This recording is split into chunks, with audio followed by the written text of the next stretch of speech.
balik lagi dalam mata kuliah program aplikasi bisnis. Nah, jadi tadi di awal di sesi pertama kita udah tahu definisi bisnis itu apa, kemudian definisi teknologi informasi itu apa, dan kenapa sih aplikasi bisnis itu ada gitu. Dan kita juga udah tahu di awal tadi antara hubungan si teknologi informasi dengan si bisnis gitu, dimana memang di antara keduanya ini saling terhubung dan saling terikat satu sama lainnya. Oke, nah berikutnya ini adalah teknologi informasi dan dunia bisnis. Jadi zaman modern seperti saat ini itu hampir semua hal bisa dilakukan dari rumah. Seperti misalkan membayar tagihan telepon, kemudian membayar tagihan internet, membayar tagihan TV berbayar, terus tagihan listrik, tagihan air, dan lain sebagainya. Jadi pembayaran ini cukup dengan menggunakan satu aplikasi seperti misalkan mobile banking, dan semua bisa dilakukan secara online di mana saja, kapan saja, dalam waktu kapan aja gitu. Jadi teknologi informasi telah menjadi bagian yang sangat penting dalam setiap rencana bisnis. Hampir dari seluruh perusahaan, baik itu skala besar maupun skala kecil, pasti sudah menerapkan teknologi informasi di dalamnya. Nah, sebagai salah satu aktivitas yang sangat dibutuhkan untuk memberikan peningkatan terhadap layanan bisnis yang mereka kelola. Jadi, teknologi informasi ini telah banyak digunakan untuk mendukung proses bisnis yang terjadi pada sebuah perusahaan, baik itu bisnis di bidang ekonomi maupun bisnis di bidang perbankan. Oke, kita lihat slide berikutnya. Nah, dalam dunia bisnis, teknologi informasi itu mempunyai pengaruh yang sangat nyata. Jadi transaksi bisnis dicatat secara online, kemudian diolah, dan pada saat yang hampir bersamaan, itu dikenal dengan istilah real time, hasil pengolahan tersebut ataupun informasinya bisa langsung dapat dilihat. Seperti yang lazim dilakukan pada ataupun oleh nasabah bank pada saat melakukan transaksi pada mesin ATM. Jadi misalkan ada nasabah yang ingin melakukan penarikan uang, pengecekan saldo. Jadi di waktu yang bersamaan informasi terhadap yang dilakukan oleh nasabah itu bisa langsung didapatkan ataupun bisa langsung dilihat. Nah, kebutuhan efisiensi waktu dan biaya itu menyebabkan setiap pelaku bisnis merasa perlu menerapkan teknologi informasi dalam lingkungan kerja. Oke, berikut ini adalah beberapa peran penting ataupun manfaat dari teknologi informasi dalam dunia bisnis. Yang pertama adalah mempermudah cara komunikasi. Jadi kita tahu ya bahwa bagi banyak perusahaan itu email adalah sarana utama komunikasi antara karyawan, pemasok ataupun pelanggan. Jadi email ini adalah salah satu pendorong awal internet, di mana penggunaannya itu sangat mudah dan relatif jauh lebih murah jika dibandingkan dengan fax email untuk berkomunikasi. Nah, kemudian peran berikutnya adalah memberikan pengetahuan dan sebagai sumber informasi. Jadi melalui internet, user hanya membutuhkan satu klik saja dan semua informasi yang diinginkan sudah bisa langsung dilihat atau sudah tersedia. Jadi semakin banyak pengetahuan yang diperoleh mengenai bisnis, maka semakin berkembang pula bisnis yang sedang dikelola. Nah, hal baik lainnya yang bisa didapatkan ataupun keuntungan bagi si pelaku usaha adalah dengan adanya internet, pelaku usaha juga dapat dengan mudah untuk mencari informasi yang berkaitan dengan kompetitornya. Gitu. Kemudian peran berikutnya adalah manajemen data. Nah, deretan lemari arsip yang berisikan dokumen-dokumen perusahaan sekarang sudah tidak terlalu dibutuhkan lagi oleh beberapa perusahaan. Bahkan mungkin ada beberapa perusahaan yang sudah memang tidak membutuhkan sama sekali. Jadi mereka sudah beralih ke database. Jadi database ini sebenarnya secara konsep juga penyimpanan sebenarnya, cuman sudah berbasis teknologi informasi. Jadi secara keamanan jauh lebih aman, jauh lebih baik, jauh lebih tertata, lebih terjaga.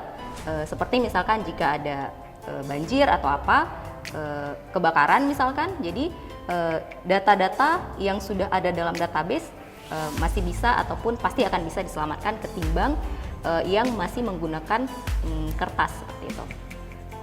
Oke, nah manfaat berikutnya adalah sistem informasi manajemen. Nah, SIM di sini ataupun sistem informasi manajemen ini memungkinkan perusahaan untuk melacak data penjualan, biaya, dan tingkat produktivitas.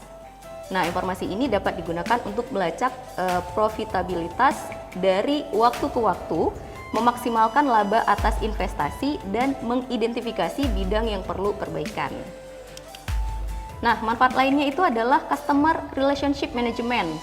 Jadi sebuah sistem yang dapat menangkap setiap interaksi perusahaan terhadap para pelanggan, sehingga terdapat data kronologis pelanggan jika sewaktu-waktu dibutuhkan bagaikan data record gitu.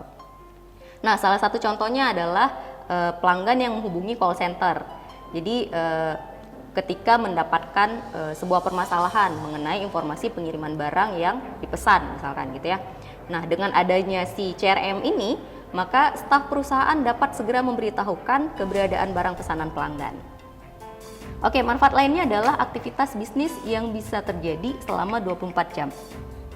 Jadi dengan adanya perkembangan teknologi informasi, ini akan sangat membantu para pelaku bisnis untuk melakukan aktivitas jual beli selama 24 jam. Jadi berbeda sekali dengan toko offline, di mana segala aktivitasnya itu sangat dibatasi oleh ruang dan waktu.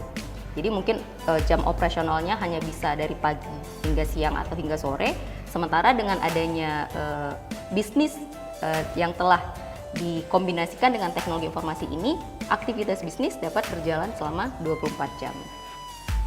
Oke, manfaat lainnya adalah, pemasaran bisa lebih luas dan murah. Ini berhubungan dengan internet marketing.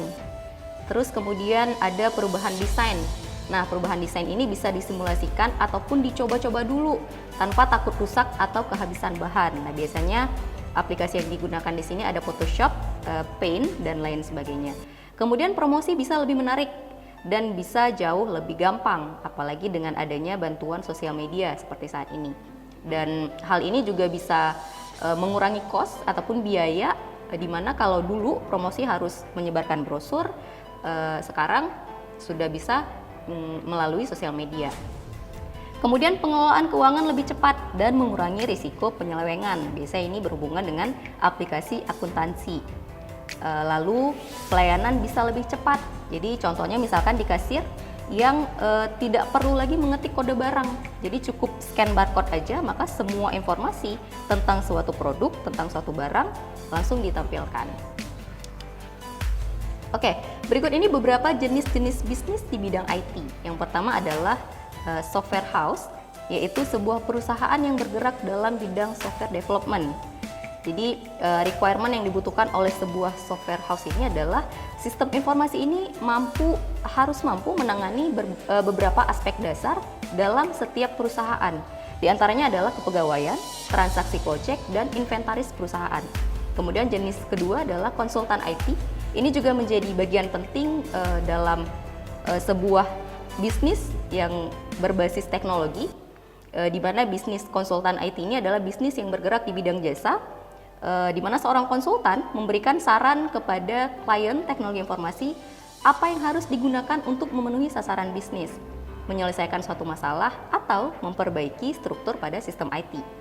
Nah, yang terakhir adalah ini yang sedang tren saat ini. Jadi ada e-commerce, di mana e-commerce ini merupakan bagian dari e-bisnis, di mana cakupan e-bisnis lebih luas. Jadi tidak hanya sekedar perniagaan, tetapi juga mencakup juga pengkolaborasian mitra bisnis, pelayanan nasabah, lowongan pekerjaan, dan lain-lain. Nah, selain teknologi jaringan World Wide Web, e-dagang ataupun e-commerce ini juga memerlukan teknologi basis data atau pangkalan data, atau istilahnya kalau di bidang IT itu adalah database, e-surat atau surat elektronik atau email, dan bentuk teknologi non-komputer yang lain seperti halnya sistem pengiriman barang dan alat pembayaran. Oke, ini adalah jenis bisnis di bagian software house. Jadi bisnis software house ini adalah sekelompok orang atau individu ataupun perusahaan kecil yang melakukan bisnis dalam bidang pembuatan perangkat lunak atau software, yang dimana hasil produksinya bisa untuk klien tertentu, seperti misalkan aplikasi intranet untuk sebuah company, atau bersifat umum seperti misalkan aplikasi untuk toko, apotik, rental mobil, dan lain sebagainya yang bisa digunakan oleh banyak klien.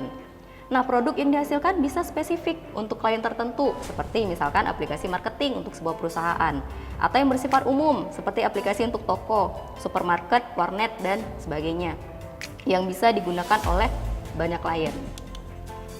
Nah, kemudian kita bahas tentang jenis bisnis di bidang IT yang kedua, yaitu bisnis konsultan IT.